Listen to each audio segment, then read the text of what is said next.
Bienvenidos a 360 grados, una visión global de la noticia, un espacio para debatir sobre todo lo que sucede en Colombia y en el mundo. Y hoy empezaremos 360 con un tema que ayer alcanzamos a mencionar, pero que hoy ha tomado giros controversiales: los magistrados del Caribe. La presidenta de la Corte Suprema de Justicia, Ruth Marina Díaz, y 7 magistrados más pidieron licencias remuneradas para irse de crucero. Ahora la controversia radica en que junto a la presidenta de la Corte iba el magistrado del Tribunal Superior de Bogotá, Jaime Araque, un firme aspirante para ingresar a la Corte. ¿Qué pasa con los magistrados del Caribe? Y el tema además del conflicto de intereses. Lo debatiremos esta noche en 360. Y en nuestro segundo bloque hablaremos de una investigación judicial donde en un inicio habían muchos inocentes, pero que en la actualidad tiene muchos culpables con ganas de colaborar. Hablamos del caso Interbolsa. Cabezas de Interbolsa como Juan Carlos Ortiz, Tomás Jaramillo, Víctor Maldonado estarían adelantando negociaciones con la Fiscalía para confesar qué pasó en Fabricato, en la comisionista de Bolsa y en el Fondo Premium de Curazao, y así tratar de evitar ir a prisión. ¿Quién ganará esta carrera por el llamado principio de oportunidad y qué pasará con el dinero de los inversionistas? Lo debatiremos también en segundos y no se muevan, porque ya le doy la bienvenida a nuestros invitados. Un televisor que puedes controlar con tus movimientos y tu voz. Canal 2. Y que se ajusta a lo que estás viendo. Nuevo Samsung Smart TV, la más avanzada experiencia en televisión.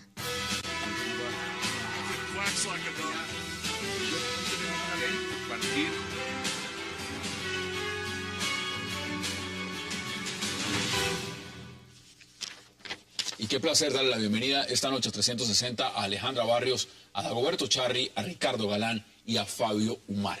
Qué placer y gracias por aceptar esta invitación. Un verdadero gusto tenerlos esta noche. Honor estar contigo. Muchas gracias a ustedes por la invitación. Alejandra, los magistrados en modo crucero. Cuando uno lo ve en perspectiva, un país en crisis carcelaria, y mientras está la crisis carcelaria, los magistrados están en el Caribe. ¿Usted cómo ve la panorámica de lo que esto significa? Pues creo que es un tema, además, absolutamente desafortunado, porque estamos hablando de que está además la presidenta de la Corte Suprema de Justicia, es decir, no eran los otros magistrados, que ya hubiera sido de por sí una falta de delicadeza, pero además está la presidenta de la Corte Suprema de Justicia. Estamos en pleno proceso además de elección, hay 3 vacantes, pero estaba además en ese crucero del Caribe, en modo crucero, uno de los candidatos que había tenido en las diferentes votaciones un número importante de votos y todavía no se había decidido. Una vacante que lleva año y medio, es decir, aquí es más difícil elegir un magistrado que en el Vaticano elegir papa. Y además hay... Increíble. Sí, es increíble, ¿no? Es que increíble. estamos hablando de tres vacantes en la Corte Suprema de Justicia. Y creo que lamentablemente eso ha estado rodeado de los antecedentes que tuvimos en la elección del último magistrado de la Corte Constitucional, del tema del carrusel de las pensiones, donde también las altas cortes han estado inmiscuidas. Y eso no le hace bien a la institucionalidad judicial colombiana. Ricardo, uno se preguntaría, y muchos se preguntan, el tema de lo difícil que puede ser en cuanto al prestigio o el desprestigio del Congreso, si eso era posible superarlo. Pero parece ser que en Colombia, entre la Fiscalía, las altas cortes, el Consejo de Bogotá, como que hay muchos que quieren pelear esa pole position de ver cuál se desprestigia más rápido y de manera más, mejor dicho, espectacular. ¿Cómo ve usted este tema de los magistrados? Esa es una manera de verlo, pero escuchando al procurador que salió en defensa de los viajeros y explicando que es que tienen derecho a unas licencias remuneradas porque pobrecitos se estresan mucho. Lo que uno concluye es que está bien, no es ilegal. Alguien decía extracámaras que es que son de malas y los pillaron a ellos y no, lo que pasa y lo que yo creo es que el país está cambiando. El país está dándose cuenta de los privilegios que tienen algunos funcionarios de alto rango y está molesto con esos privilegios. Y eso, la culpa es de las Cortes, desde la fallida reforma a la justicia, la manguala de los 3 poderes para sacar ventaja a cada uno. Yo creo que desde ahí el país quedó muy molesto, quedó atento, quedó aprendido y quedó conectado con el tema. entonces ya se da cuenta que los privilegios no se los aguantan. Que ese tipo de cosas son legales, está permitido, todo lo que quiera, pero son de personas que ganan 25 millones de pesos al mes, uno esperaría que trabajen. No, Y no que se vayan de... ¿Usted alguna vez ha trabajado en un crucero? Le preguntaba yo acá, digamos... No, yo pensaba era la jartera de uno leerse un expediente o cargar el expediente en un barco, que todo el tiempo está así uno leyendo, y los otros en el sol y en los Muy estresante, casinos. muy estresante. No, pues se tiró el descanso. Pues es que creerle a la Es que señora... es difícil creerle. Sí. ¿Es difícil creerle? Sí, yo creo que es difícil creerle. A ver, empecemos en orden. Mire, eso de los permisos ha sido histórico. Esa norma es una norma pues histórica, desde hace muchísimos años está. Y cae en un momento desafortunado porque, estoy de acuerdo con lo que dice el panelista, realmente hay un ojo un poco más acucioso por parte de la ciudadanía y de los medios. La pregunta es si el hecho de ser legal ese permiso, pues quiere decir que esté bien concedido. Yo pienso que sí está bien concedido porque están haciendo uso legítimo de la ley. El problema es si esa ley debería existir, de pronto no. 5 días al mes quiere decir que en los meses que terminen en festivos o en puentes... Pero yo quisiera tener... Pues, Claro, usted va a tener 10 días cada 2 meses, lo cual se traduce en 60 días al año más de vacaciones, que incluye para la rama judicial las vacaciones de Semana Santa y la vacancia judicial de diciembre. Sumado a los festivos, usted está teniendo que esta gente está trabajando un promedio de 130, 140, máximo 150 días al año. La mitad. se trabaja mucho, a ver, y se lo pregunto quejan de también. que están Entonces la pregunta es, ¿esa norma debería derogarse? Probablemente. Ayer lo propusieron acá, Eso no la lo doctora debería Marta Lucía derogarse. Ramírez se lo propuso, estaba ahí sentado donde está Ricardo Galán, el representante Guillermo Rivera, le dijo, por favor, en el Congreso mañana miremos a ver qué se puede hacer. con Deroguen eso. esa norma, Ahora, claro. A ver, Hassan, yo pienso que si no fuera trivial y superficial el tema, seguramente no le hubiéramos dado la trascendencia que hoy tomó la presidenta de una entidad que habla de la excelencia y la justicia, le acaba de pedir la renuncia a la magistrada. Así es. Punto primero. Gloria Pero el María Borrero. procurador, que es el paisano de ella y su correligionario ideológico, ha dicho que eso no es grave, que esto forma parte pues de unos regímenes de privilegio que se han establecido en favor de figuras cimeras y señeras de la inteligencia nacional.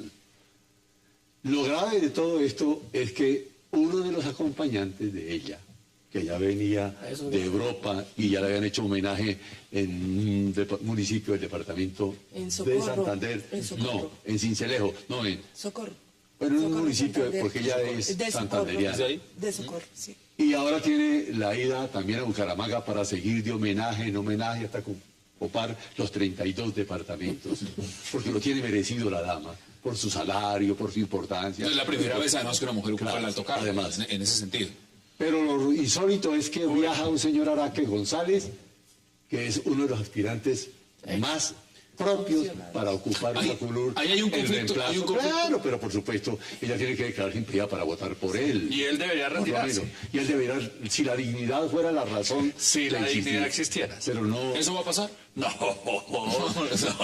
No, yo pregunto. Yo sí sé creo que eso- pasa. a mí me Yo sí corresponde creo que preguntar. pasa. Creo que La magistrada yo no se creo va a que declarar impedida ni va a renunciar como quiere su que entre otras la señora que le está pidiendo la renuncia es que quería el puesto.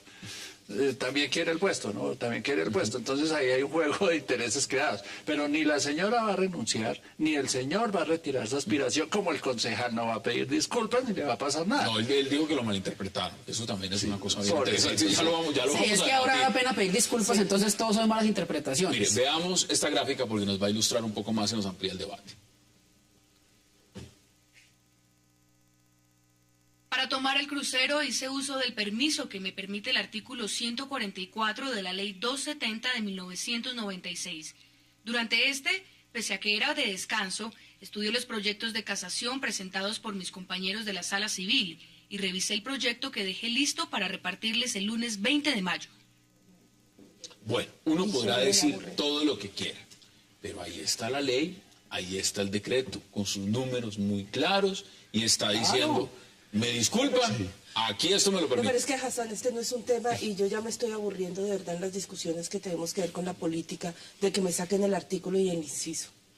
Ya yo con el artículo y el inciso, y creo que los colombianos no deberíamos discutir con el artículo y el inciso.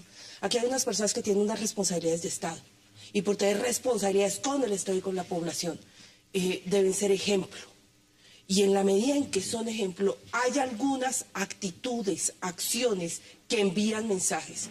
Entonces la Corte Suprema de Justicia, en cabeza de su presidenta, está enviando un mensaje que yo sí creo, por decirlo menos, absolutamente aburridor. Y es que como tengo un privilegio, que además es el resultado también de una educación que me ha dado unos privilegios, de un entorno de donde salgo, entonces eso significa que yo puedo tener comportarme socialmente y hacer uso además de unos escenarios que el resto de los colombianos no tienen. Además molestan las actitudes, Hassan, porque es que, digamos, es legal, lo podía haber hecho, pero el país está molesto, el país está... Crisis carcelaria, hablemos del tema de la justicia. Sí, pero eso que tiene que esta ver. mañana que va a seguir viajando, pues que además dijo que le importaba un carajo lo que la gente pensara, que ella iba a seguir viajando, en vez de asumir eso, quédese quieta, diga, hombre, sí, la gente no está de acuerdo, yo tengo el derecho, pero renuncio. No, al contrario, sale muy santanderiana a retar a la gente, eso no le gusta. Pero eso qué tiene que ver, yo me pregunto, aquí estamos juzgando, por ejemplo, esa generalización de que es santanderiana, me parece una generalización, no soy santanderiano, pero que no le veo ningún sentido. Yo sí. La ley le da a ella una facultad, ¿el problema está en ella que la utiliza o en la ley que se creó para que la utilizara? No, yo creo que... Porque es que yo pienso que la ley es tremendamente injusta por para eso- que 12 o 17 o 25 personas se favorezcan. Yo creo que esa ley debería estar derogada. Como también creo que hay leyes que tienen que favorecer a ciertas personas porque son personas que merecen un favorecimiento. La Pero mire, discusión debería Ricardo, ser, sobre Ricardo. lo que yo quisiera llamar la atención es cómo está cambiando la sociedad colombiana. Sí, yo estoy de acuerdo. La sociedad colombiana está harta de la corrupción, Sí. está harta del maltrato, Del abuso. está harta de la polarización, de la- Y de los privilegios. y de los privilegios. ¿Usted sabe cuál fue el privilegio? Eso es. La mayoría de colombianos que ganan el salario mínimo, el único privilegio que tuvieron fue el incremento de 20.000 pesos. Ese fue el incremento. Cuando uno lo ve en la perspectiva, Claro que ¿qué es puede muy sentir la molesto. mayoría de los colombianos cuando ven ese tipo de cosas? No, es, No, Hassan, es detestable, pero la ley está. Déjenme decirles una cosa. Nosotros somos abogados. Y uno del abogado tiene un perfil que empieza en la templanza de su ánimo, en la ecuanimidad, en la serenidad, en una postura que se vuelve un ícono moral para los colombianos. Y encuentra con esta pequeñez sinuosa que hemos visto ahora, de que con unos regímenes especializados de privilegios no vienen trabajando y unos 140 días al año. Punto primero. Punto dos, ¿cómo es que se va a un tribunal entero Sí. para festejarle Sí, sí, al sí, expresidente, sí, sí. abandonando sus funciones y los procesos cuando vemos que hay exceso de procesos y falta de jueces? Pero La República. este argumento que dio es válido cuando dice, mire, yo tenía que presentar la ponencia el día que regresaba y eso ya lo había dejado listo, o sea, yo sencillamente me podía ausentar, ese día llego y Es presento que, lo que tengo Hassan, que es que presentar. ese no es Porque- el tema. pero No es se decir, lo pongo en perspectiva, porque esa es la yo se lo argumentación que pongo- dio. Listo, yo a esta señora se lo pongo en otra perspectiva. Nosotros hacemos observación electoral. Entonces me voy yo de crucero o de chiva con los candidatos posiblemente más opcionados al Senado de los diferentes partidos políticos, nos enrumbamos un fin de semana, llego yo el domingo siguiente muy juiciosa, me pongo la chaqueta de observación electoral, me voy a la registraduría, me vuelvo una comadre del señor registrador, Así es. y después salgo y digo, las elecciones fueron transparentes y limpias porque es que vea que yo cumplí y cumplimos. Es decir, hay unas cosas que no dice la ley, pero que ya como un Estado como estamos, ya estamos exigiendo los colombianos. Tengo que ir a la pausa y ya regresamos con ese tema y también les quiero preguntar, por supuesto, por el concejal Durán en Bogotá. Vamos a la pausa y ya regresamos.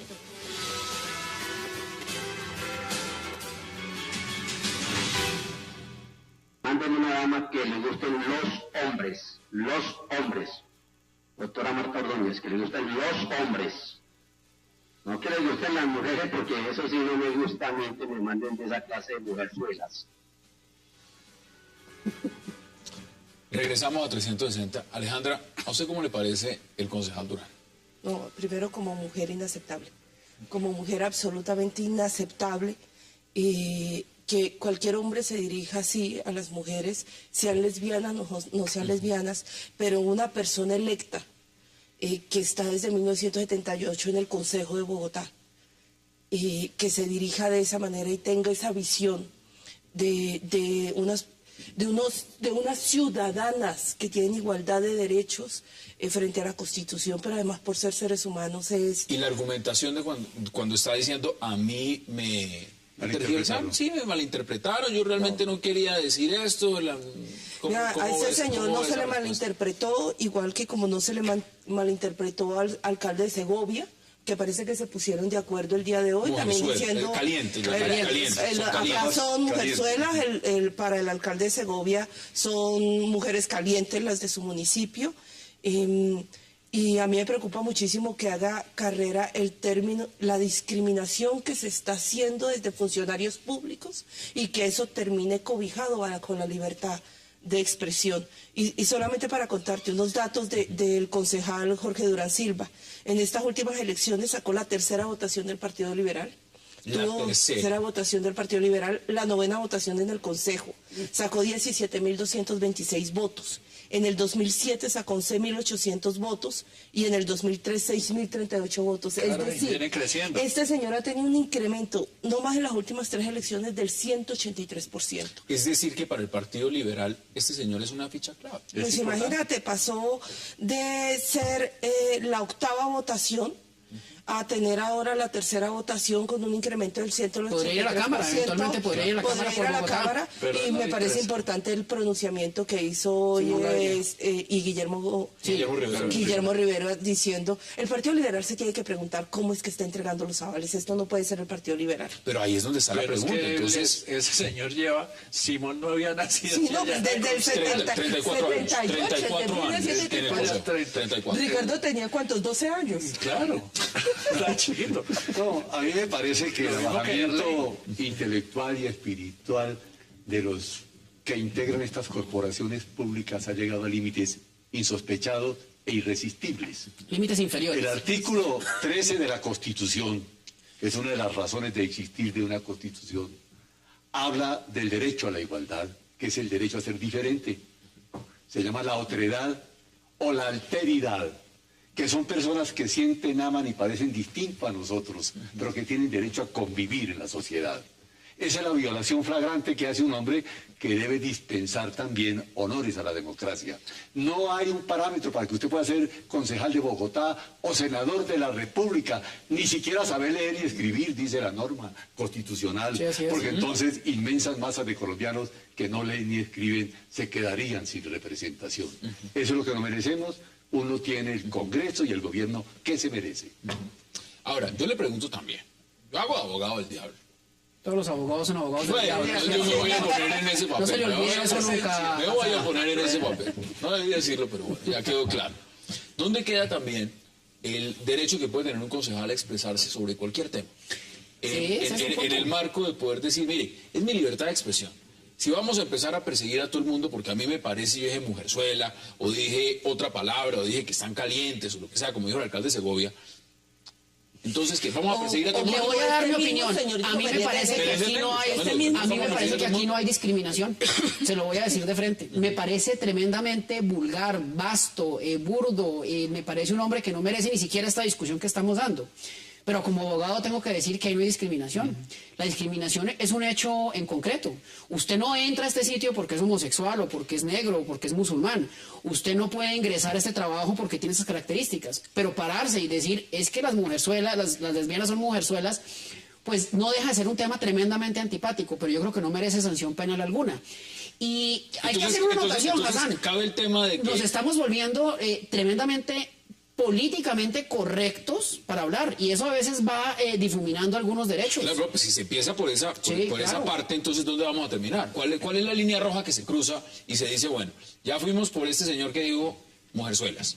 El siguiente que diga que ¿en qué momento se traza esa línea? Aquí a ese señor hay que castigarlo políticamente. Ojalá la gente no votara por él. Ojalá el Partido Liberal hiciera un acto de reflexión. Pero mire las cifras no se le olvide que el Partido Liberal no ha castigado a Piedad Córdoba por decir que Colombia merece más marulandas. Y eso a mí sí me parece un poco más grave que lo que está pasando acá. ¿Qué va a pasar entonces, Ricardo? Porque ya vimos la votación y lo que significa el señor por Partido Liberal. Esto no es cualquier aparecido. En un país serio este tipo de cosas no pasaría, pero es que el ejemplo viene de arriba. Acuérdese el debate sobre el matrimonio igualitario, lo que dijo el senador Gerlain, y cómo medio país lo aplaudió y el otro ¿Le medio dieron lo tiempo criticó. para hablar? ¿Le cedieron la palabra? Exacto. Entonces, digamos, este concejal dirá, pero si Gerlain dijo las barbaridades que dijo, se las transmitieron en televisión, lo aplaudieron, lo entrevistaron en los programas de la mañana, ¿yo por qué no? Pues se siente voy con más el mismo allá. derecho. Entonces, El diputado de Antioquia, del famoso De pollo perfumar, perfumado, sí. volvió hoy a trabajar. Rodrigo Mesa. Mesa. Ya terminó la discusión, ya la sanción. Partido Liberal lo también. tengo acá enfrente de mí. Mire lo que dice titular de uno de los medios más importantes del país. Piden al fiscal general investigar al concejal Jorge Durán no, Silva. eso no tiene- Eso no va para ningún lado, eso No, sencillamente no, son eso cosas no que va para se ningún pueden lado. analizar Y la una opinión. cosa, eso no debería ir para ningún lado en un país o en una sociedad o en un estado que respete los límites del derecho penal. Porque va a haber un momento en el que por pensar diferente estemos todos presos. Pero es que ahora como estamos Pero tiene que penalizando haber todo, una si queremos sanción penalizar política. Tiene que haber una sanción. Lo que tiene que haber es una sanción política. Claro, y hay claro. que darle- Y social, y social. Ese señor debería Porque ser un un partido señor que defiende que entrara a un la libertad como el restaurante y la liberalismo gente puede se parara tolerar y se fuera. Sí. Pero ahí está la pregunta, o sea, ¿Dónde tienen los votos? maticémoslo. ¿Por qué le dan el aval? Ahí están los votos. ¿Y dónde saca los votos este señor? Los saca en Ciudad Bolívar, los saca en Kennedy, 4.000 votos saca en Ciudad Bolívar, es un mayor fortín electoral, Kennedy, en Gativá y Bosa. Que es además precisamente donde en esta ciudad las violencia. mujeres reciben mayores niveles de violencia y agresión por una mirada machista, por falta de educación. Si este señor es el líder político, es decir, el líder espiritual e ideológico de unas comunidades, pues ahí podemos estar viendo cuál es el mensaje que está enviando frente a la forma de relacionarse con las mujeres. Estamos completamente de acuerdo. Yo no sé si este es un tema del fiscal. Honestamente, no creo. Lo que yo sí creo es que es un tema de Simón Gaviria. El partido liberal, el partido como tal. No, y yo voy más allá, Ese es un tema de sociedad. Ese es un señor que debería entrar a un cine y la gente se debería parar de su lado. y salir Ese es un a un señor que entra a un restaurante restaurante y el dueño del restaurante decir, aquí no se atiende a este tipo de personas. O los comensales. O los comensales pararse e irse. Claro que sí. Nos atemoriza y nos asusta este tratamiento del concejal Durán Silva. Pero un senador de la República utilizó expresiones peores, Pues mucho peores, excrementales. mucho peores. Óigame bien, dijo él. Y sin embargo el Senado no tomó una discusión. Doctor Charri, no le ha dieron- sancionado. hay unos que medios al permitieron otro día hablar. salieron a entrevistarlo A como si festejar, fuera el personaje de la festejar con él. semana. Habló de Es la que- palabra escatológico Es que para a veces, referirse a una es que a relación veces la sexual. sociedad tampoco manda las señales que tiene que mandar. Mire, hay unas cosas que, entre otras cosas, por esta época vamos a tener que empezar a discutir, y es una propuesta hacia adelante. Y es que todo no puede ser castigado penalmente. Claro. Porque por andar en esas termina uno violando la derecho. Y lo otro es que se está creyendo en Colombia que si usted no condena, no hizo justicia. Y eso tampoco es verdad. Absolver también es hacer Una justicia. manera de Es más justicia. justicia, No es más sacan a justicia. varias de la cárcel porque es que si lo sacan van a creer que hubo injusticia. Así sea inocente. No hablemos si de es que ese no tema sea. porque ya No, pero realmente es que eso ese raya ya en lo cómico, Es ¿no? el concepto de Sí. que la inocencia se volvió castigable. No, es que es el debate con el artículo y las sociedades no se construyen solamente con el código sobre la mesa, se construyen a través de identidades, de puestas en común de cuál es el tipo de mujeres y relación que quiero tener con las mujeres. Además, es que es un insulto bidireccional, ¿no? Porque que le digan a una lesbiana mujerzuela Sí, eso es es tan una- estúpido como que le digan a una mujerzuela lesbiana. Sí, es decir, es una cosa sincera, es una caricatura de sí mismo ese hombrecito. Vuelvo a donde empezamos. ¿Qué nos está diciendo esto de la clase política? De lo que significan, usted ponía el ejemplo del senador, pero aquí tenemos el ejemplo de un concejal. Usted ponía el ejemplo también del alcalde, del diputado. Y ahora miremos lo que estábamos debatiendo hace un momento, que tiene que ver con la rama judicial, que son los magistrados. ¿Qué nos está diciendo esto de lo que significan las ramas de poder en el país? Que aquí no hacemos en este país que es sacudir, y de verdad con muchísima participación y los que tenemos la posibilidad de votar en la forma como estamos decidiendo. Esto no se cambia ni llevándolos a la fiscalía, ni metiéndolos todos en la fiscalía. Esto se cambia a señores como Jorge Durán Silva, o como Jonis Alexis Castrillón, o como el diputado de Antioquia, tomando la decisión de votar por otras personas, de castigar políticamente al partido que los avala. Y en temas como la Corte Suprema de Justicia, magistrados, personas de alto rango que llegan a través de elección indirecta, haciéndoles una exigencia también frente a los comportamientos y responsabilidades. Deme sus conclusiones sobre este tema. Sobre la Corte Suprema de Justicia, es desafortunado lo que está pasando, es legal y yo creo que lo que tiene que hacerse es revisarse las normas que permiten esos comportamientos. Me pregunto, si yo o cualquiera de los que estamos aquí fuéramos beneficiarios de eso, ¿no utilizaríamos esos permisos? Seguro, Lo haríamos, sí. probablemente lo haríamos. La norma es la que tiene el problema. Y este personaje no merece una conclusión. Deme sus conclusiones, 20 segundos, doctor Char. Yo pienso que la norma a la cual acudiera la señora presidenta de la Corte Suprema de Justicia dice que un permiso justificado. Y justificado es demostrar que hay una situación que acaba de aparecer, caso fortuito, fuerza mayor, no irse a recibir el oleaje marino para pensar en las soluciones de la casación civil. Modo crucero. El arrecife golpeando el casquivo y ella pensando en casaciones. Déjele eso a sus funcionarios, sus secretarios que tiene para ese efecto. Ricardo, 20 segundos. A gobernantes, legisladores y jueces, la sociedad está cambiando, tengan cuidado si quieren mantener los privilegios, cedan un poquito porque si no les va a ir mal. Alejandro, usted nos va a acompañar en Interbolsa, pero no, nosotros hemos debatido mucho en esta mesa y en muchas oportunidades lo que está pasando en La Habana. Y claramente el siguiente punto que viene es el tema de participación política. Y ustedes en la misión de observación electoral tienen esto, que me parece muy valioso. Cuéntenme rápidamente en 20 segundos qué es esto. Mostrémoslo aquí en la cámara. Hassan, nosotros hicimos un ejercicio, además hicimos un ejercicio que va en dos ramas. Uno, hicimos la discusión que se va a encontrar ahí de quiénes pueden participar, que es un debate diferente a cómo se puede participar. Y frente a cómo se puede participar, en total presentamos ahí 9 rutas jurídicas. 9 rutas. 9 rutas es decir, jurídicas. para los que se preguntan cómo será el tema de la participación política y quieran ojear, documentarse sobre el tema, aquí hay una muy buena guía. ¿Y dónde la pueden ver? La pueden bajar de la página web de la Misión de Observación Electoral, www.moe.org.co. Pues también se las puedo pasar para que la pongas. Y nosotros más tarde la podemos, porque me parece muy importante el tema. Y empezar a debatir el y qué tema bueno que de la cómo. gente se documente sobre ese tema. Alejandra Barrios, qué placer y gracias por acompañarnos en este bloque. Muchísimas gracias. Vamos a la Rafael, pausa y al regreso vamos a hablar de Interbolsa. Muy interesante lo que está pasando con Interbolsa. No se muevan.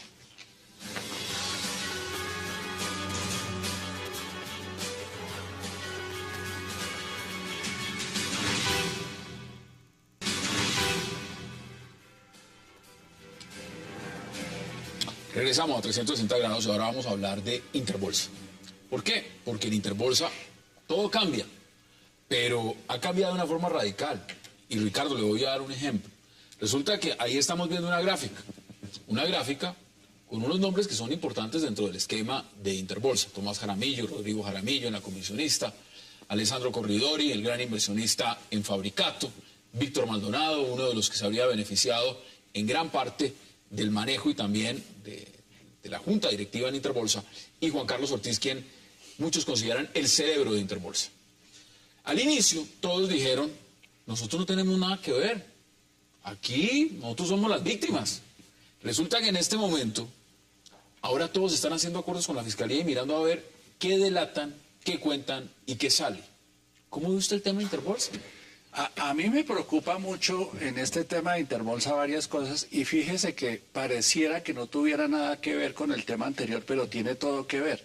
Y es 5 ciudadanos privilegiados, donde las autoridades encargadas de controlar lo que ahí estaba pasando se hicieron los de la vista gorda. ¿Por qué? Por la puerta giratoria.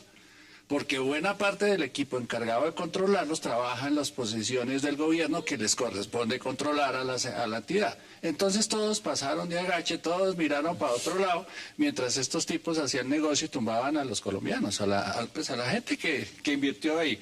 Que es mucho. Ahí me parece que es otro ejemplo de los privilegios. Fondo Premium de Curazao, solo en ese fondo, 174 millones de dólares. Voy a aprovechar porque tengo ya en la línea a uno de los expertos estudiosos de este tema, del tema de Interbolsa. Hagamos contacto con Alberto Bonadio. Alberto, bienvenido y gracias por aceptar la invitación. Muchas gracias. Alberto, ¿cómo ve usted esta panorámica vista ya desde otro lado, cuando empieza uno a ver que están ya todos negociando con la Fiscalía? ¿Cómo lo percibe usted que ha estudiado el caso a fondo? Pues es novedoso, es un poco asombroso lo que está pasando, es bienvenido. Pero Hassan, lo importante, lo urgente, es que le devuelvan la plata a los inversionistas, porque hay plata, en muchas partes hay plata. Y, por ejemplo, el caso de Víctor Maldonado le debe 42 millones de dólares al Fondo Premium. Y el señor Maldonado es el dueño del Hotel Santa Clara de Cartagena. Si él vende el hotel, con eso paga esa deuda. Entonces lo que es urgente ahora es que el gobierno se apersone de la necesidad de empezar a pagarle a los 6.000 inversionistas que no han visto un peso. Es posible, y la pregunta hay que hacerla. Realmente cuando uno habla, por ejemplo, de ese fondo premium, 174 millones de dólares, por no hablar de lo otro, no hablar de la comisionista Interbolsa, solo Curazao, ¿usted cree que ese dinero todavía existe o ese dinero ya desapareció? Y Alberto, ¿usted No, pues según el último balance hay 25 millones de dólares en préstamos que están al día y luego hay 42 millones de dólares que se le entregaron a Víctor Maldonado, que es un empresario que tiene con qué responder. Ahí ya estamos cercanos a los 70 millones de dólares. Y luego hay el gran paquete de las acciones de Fabricato, que sí hay que esperar la recuperación que le vaya a dar la nueva junta a esa compañía. Pero si alguien no empieza a cobrar, pues a nadie le van a pagar, y los inversionistas... Aquí tengo sentado a una persona justamente que está encargado de eso. ¿Y no será que en esa negociación con la Fiscalía va la condición de que nosotros nos declaramos culpables, pero déjenos con la platica? Es posible, y de hecho ya se ha dado un paso muy importante en el mes de marzo, cuando el superintendente de sociedades intervino la sociedad de Alessandro Corridor y Invertácticas, y pues sus bienes en esa sociedad fueron embargados, y eso fue lo que facilitó que Alianza Fiduciaria, que quedó con 77.000 millones de pesos en acciones de Fabricato, empiece a liderar la recuperación y la negociación o el aprovechamiento de esos activos improductivos, cosa que va a beneficiar a los otros accionistas involuntarios. Pero si ya decapitaron económicamente a Corridori, cosa que para los clientes de Interbolsa es muy buena, ¿por qué no lo hacen con los demás? Eso es lo que es urgente, que le apliquen el mismo tratamiento a los otros. Mire, Fabio, decía algo muy importante Alberto, y es que paguen, que le devuelvan, que el dinero se recupere. Si uno lo ve en perspectiva, veámoslo en lo macro, ¿usted cree que estos señores van a terminar devolviendo el dinero o parte del dinero y se salvan de lo demás? ¿Es eso viable? ¿Es eso uno de los escenarios posibles? Mire, lo primero que hay que decir, Hassan, antes de responder su pregunta, toda la solidaridad y la admiración con la doctora Alexandra Ladino, que es la fiscal que está adelantando esta investigación. Es quizá la mejor fiscal y la más capacitada para adelantar esta investigación, sabe como nadie del tema financiero, y los resultados silenciosos, sin show, sin alarde, se están viendo. Mire, es que este es el sistema acusatorio que funciona. Anuncian imputaciones e inmediatamente los imputados, ¿qué dicen? Como decían los niños, tapo, remacho, no juego más. Déjeme, yo colaboro con tal de no irme preso. Eso es lo que está pasando, y ese es el principio de oportunidad. Para eso sirve el principio de oportunidad. ¿Van a pagar? Yo creo que sí. Yo creo que no pueden ser, excúsenme la expresión, tan tontos de irse a la cárcel por no pagar. Depende cuánto se quede en el bolsillo. Pues mire, no importa. No importa. La pena por eso mire, no importa, con tal que paguen, y paguen una sanción social por haber defraudado a la sociedad en esos puestos de privilegio que tuvieron, y paguen la sanción económica, ya lo hicieron, devolviéndole a los perjudicados, pero devolviéndole a los perjudicados su dinero. ¿Qué más podemos pedir? Pero si hay un señor que ya fue sancionado por malos manejos en la bolsa. Fabuloso. Tuvo otra compañía, se llama Juan Carlos Ortiz, tuvo otra compañía con Proyectar Valores, se quebró, viene ahora Interbolsa y ahora tenemos el fondo premium. ¿Hubo sanción social? ¿Hubo sanción de algún tipo? No, pero no hubo penal, porque no hubo investigación penal. En este caso hay una investigación penal. El 24 de junio hay un montón de abogados citados y de personas citadas a la imputación de cargos, y ellas que se van a barajar las cartas. Mire, con la imputación de cargos esto se empieza a mover. La imputación de cargos es un tren al que se le quitan los frenos, va en bajada, y empieza la gente, con tal de no irse presa, a pedir principios de oportunidad y a delatar. ¿Cómo lo ve usted, doctor? A ver, yo pienso lo siguiente. En primer lugar, este es uno de los temas más dolorosos para los inversionistas y para la imagen económica de la República. Sin lugar a dudas, es el tsunami económico más terrible de los últimos años en este país. Sí.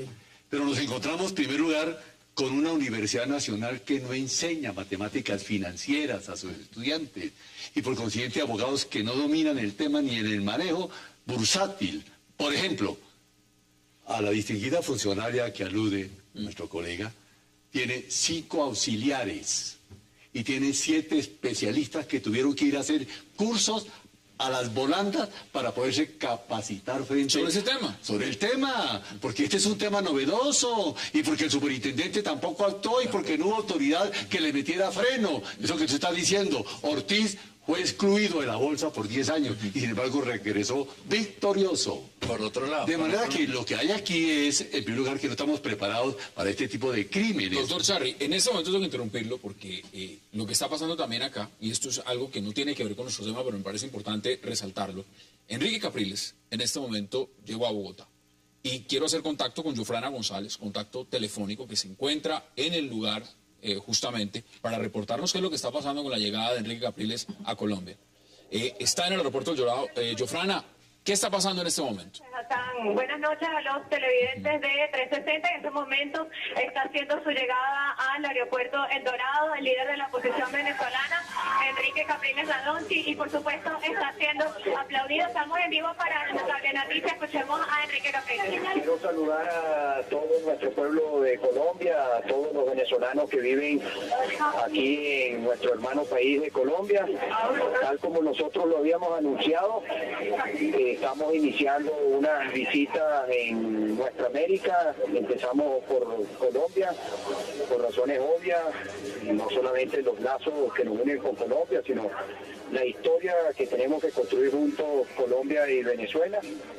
El día de mañana inicia pues esta visita. Vamos a tener una reunión de carácter privado con el presidente Santos. Vamos a estar después en horas de la tarde, vamos a estar en el Congreso, recibidos allí por los congresistas. Vamos a también el día jueves, está previsto que yo converse con todos ustedes. Les voy a pedir, por favor, yo conozco muy bien los periodistas colombianos, les gusta preguntar mucho. Yo les digo, guárdense las preguntas para el jueves, atender a todos los medios colombianos, y el día jueves también, que para mí es muy importante, como líder, como de esta voz que no es solamente la voz de Venezuela, es una voz que ahora se escucha en toda América, que es la voz del cambio, que es la voz del progreso. El día jueves voy a sostener un encuentro con los venezolanos que viven aquí en la ciudad de Bogotá. Entiendo que vienen de algunas otras ciudades también de Colombia. Eso va a ser en un sitio que llaman OPA, creo. Allí nos vamos a reunir, conversar, saludar a nuestros hermanos venezolanos que están aquí en Colombia, que vinieron mucho a buscar oportunidades en Colombia y que este país los ha recibido con los brazos abiertos. Bueno, yo quiero que Colombia conozca qué está pasando en Venezuela, que lo conozca de mi propia voz, por eso estoy aquí. Esto es una visita de unos 2 días intensos.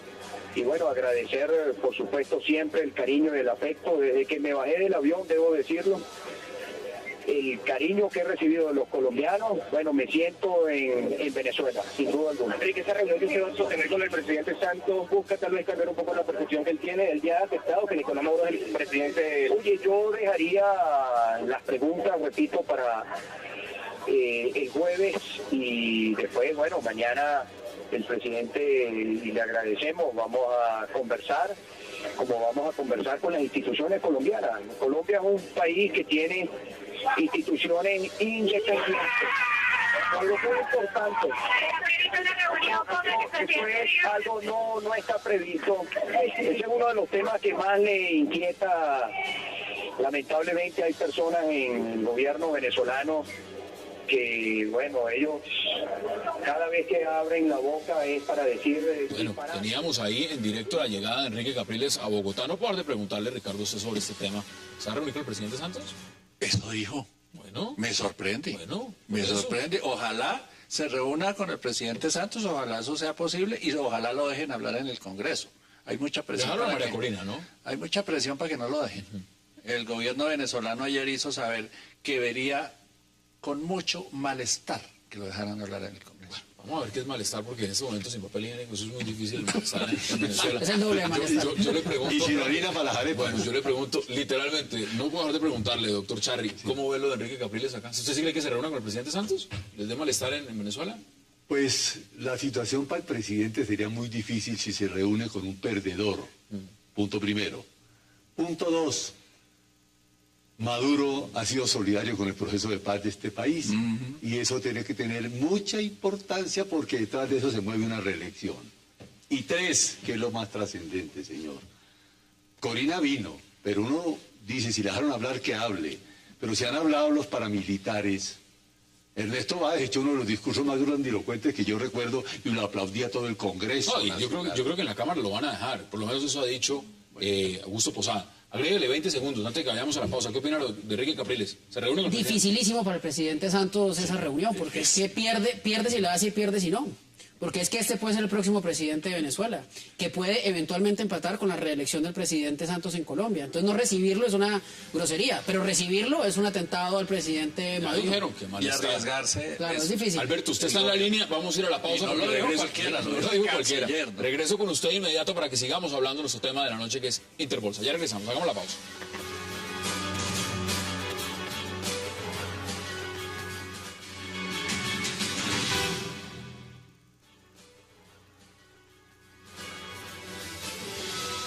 Otro ventilador que se prende en Interbolsa. Pero ojo, que peces gordos no serán premiados por delatar peces chicos.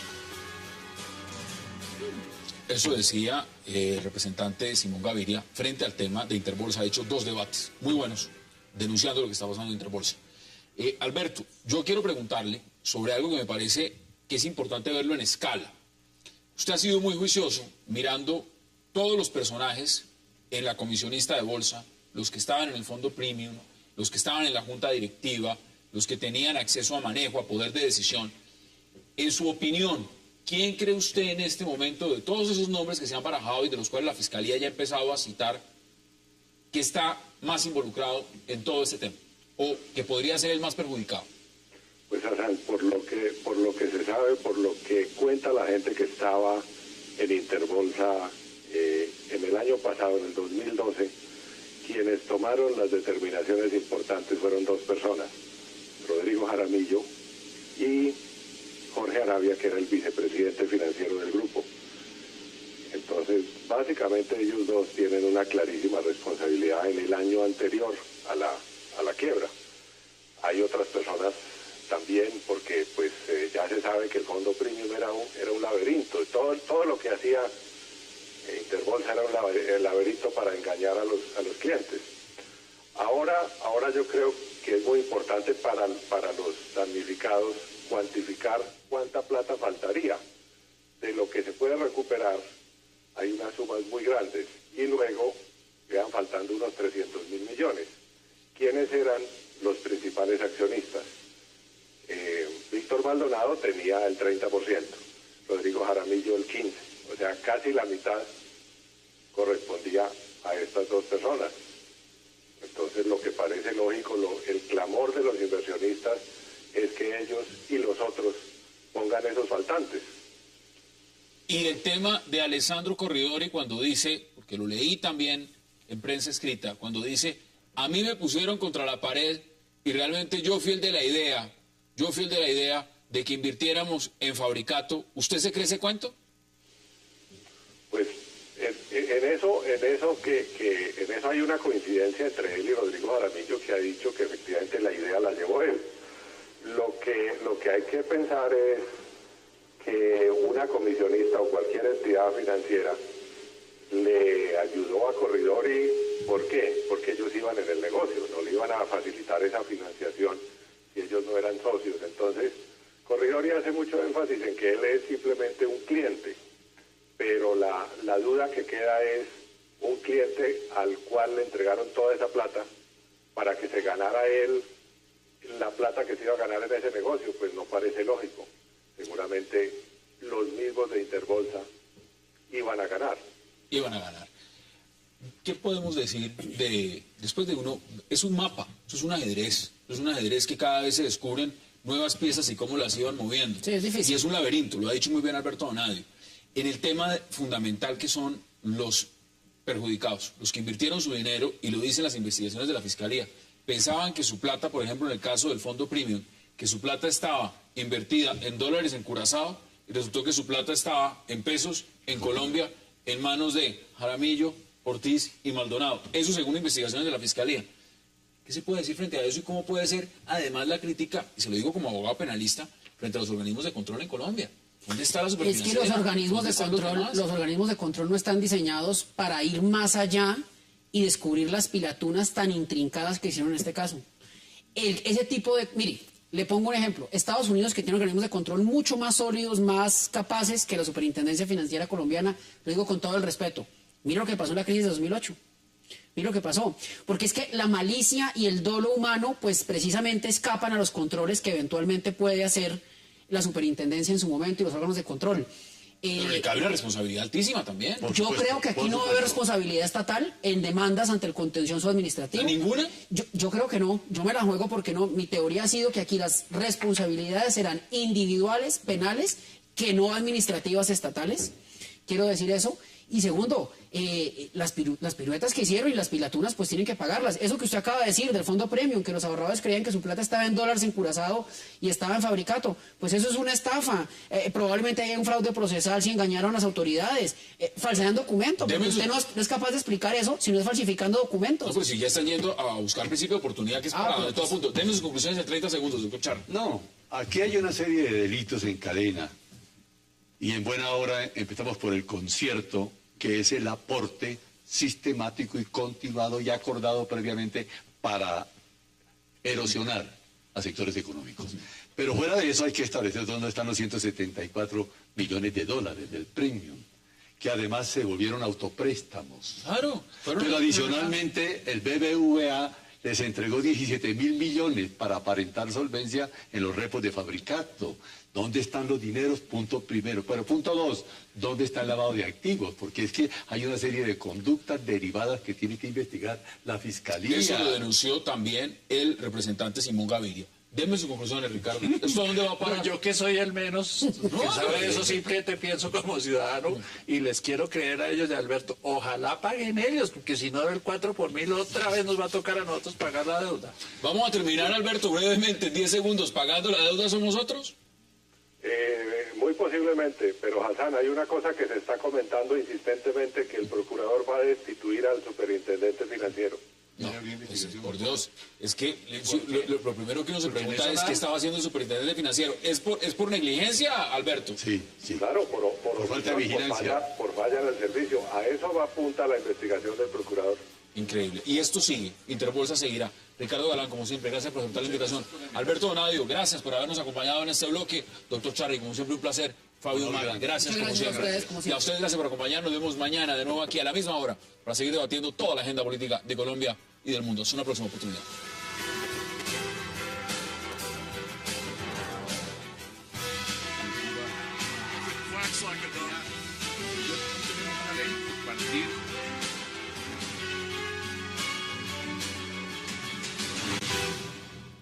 Consejo de Bogotá, como que hay muchos que quieren pelear esa pole position de ver cuál se desprestigia más rápido y de manera más, mejor dicho, espectacular. ¿Cómo ve usted este tema de los magistrados? Esa es una manera de verlo, pero escuchando al procurador que salió en defensa de los viajeros y explicando que es que tienen derecho a unas licencias remuneradas porque pobrecitos se estresan mucho. Lo que uno concluye es que está bien, no es ilegal. Alguien decía extracámaras que es que son de malas y los pillaron a ellos. No, lo que pasa y lo que yo creo es que el país está cambiando. El país está dándose cuenta de los privilegios que tienen algunos funcionarios de alto rango y está molesto con esos privilegios. Y eso la culpa es de las Cortes, desde la reforma, desde la fallida reforma.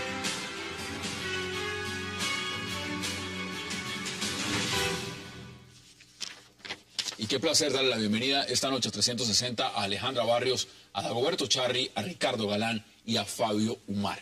Qué placer y gracias por aceptar esta invitación. Un verdadero gusto tenerlos esta noche. Honor estar contigo. Muchas gracias a ustedes por la invitación. Alejandra, los magistrados en modo crucero. Cuando uno lo ve en perspectiva, un país en crisis carcelaria, y mientras está la crisis carcelaria, los magistrados están en el Caribe. ¿Usted cómo ve la panorámica de lo que esto significa? Pues creo que es un tema, además, absolutamente desafortunado porque estamos hablando de que está además la presidenta de la Corte Suprema de Justicia, es decir, no eran los otros magistrados, que ya hubiera sido de por sí una falta de delicadeza, pero además está la presidenta de la Corte Suprema de Justicia. Estamos en pleno proceso, además, de elección. Hay 3 vacantes, pero estaba...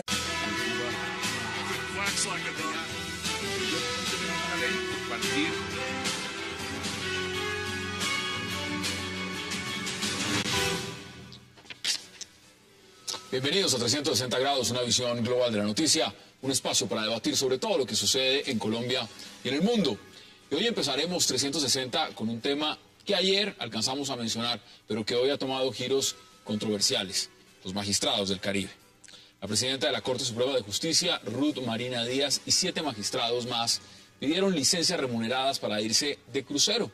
Ahora la controversia radica en que junto a la presidenta de la Corte iba el magistrado del Tribunal Superior de Bogotá, Jaime Araque, un firme aspirante para ingresar a la Corte. ¿Qué pasa con los magistrados del Caribe? Y el tema, además, del conflicto de intereses. Lo debatiremos esta noche en 360.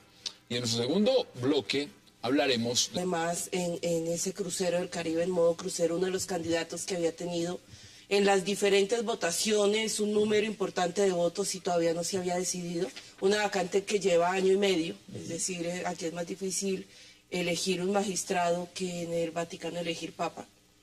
Y además hay... Increíble. Sí, es increíble, ¿no? Es que increíble. estamos hablando de tres vacantes en la Corte Suprema de Justicia.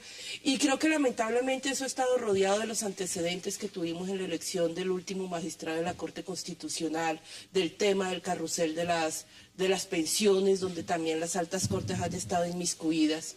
Y eso no le hace bien a la institucionalidad judicial colombiana. Ricardo, uno se preguntaría, y muchos se preguntan, el tema de lo difícil que puede ser en cuanto al prestigio o el desprestigio del Congreso, si eso era posible superarlo.